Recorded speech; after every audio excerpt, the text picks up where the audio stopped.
Hi, this is Sarah Marks, one of the librarians here at UMass Lowell. In this video, I'm going to explain how to evaluate the various sources you can add to Wikipedia. There are tons of information sources online: books, newspapers, blogs, videos, archives, peer-reviewed articles, and general web pages, just to name a few. It's easy to forget this, but not all sources are created equal. One of the core content policies in Wikipedia is to present neutral information. To do this, you must select the best source you can. You've probably already talked about what types of sources are considered better than others. One question I often get asked is how to figure out a source's value when it isn't clear. Here are my tips on what to look for. Tip number 1. Who is your author? Can you identify the person responsible for the web page or article? If it's not a person, who's the organization responsible? What can you find out about them? How is the website funded? Are there ads on the page? Are there a lot of ads? What's wrong with ads? Ads suggest a website may not be critical of their sponsors. It may mean a website's creator may give undue weight in favor of a sponsor. One thing that frequently happens is that a company pays for an article to be written about them, and it isn't always easy to figure out, especially on sources like BuzzFeed.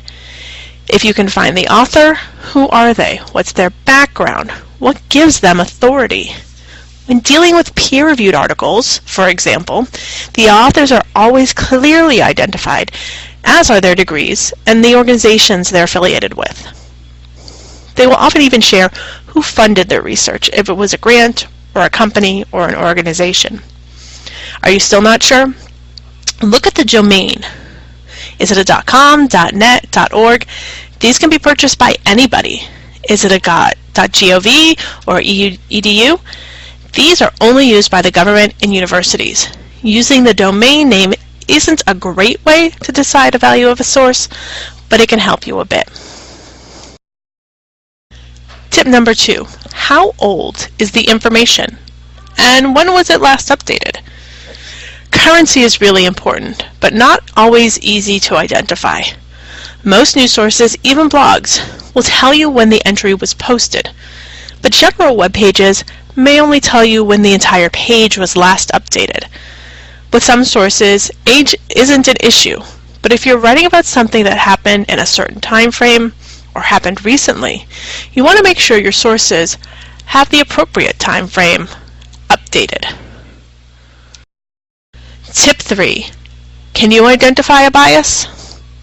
Bias is often hard to determine online, but you need to be aware of it. Many blog sources focus on covering the news from their bias. Even news sources have a clear bias. Fox, MSNBC, and CNN have all been accused on only reporting from their bias, and this isn't even getting into the fake news issues. Does a bias impact the quality of information being presented? If not, why? Advertising on a website can often suggest a bias in favor of the advertiser. Why are scholarly articles and books favored over blogs and general web pages?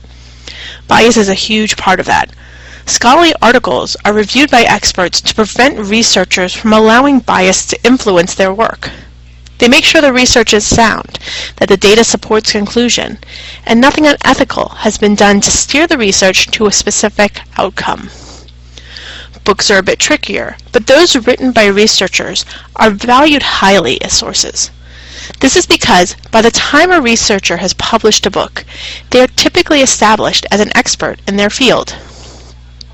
News and magazine sources have value for factual data. They report what has happened, but editorials and opinion pieces tend to display the bias. The same with general web pages and blogs. Anybody can create a web page or blog and present themselves as an authority on their topic.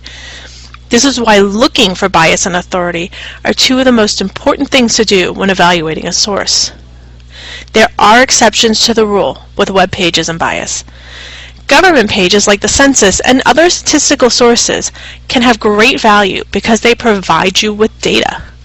Archive sources are also highly valued for historical topics as they provide access to artifacts and give insight into a person or event.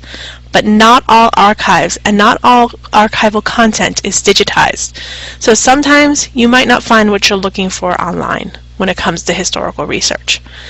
But you'll be able to identify where those things might be in real time. I hope this is helpful.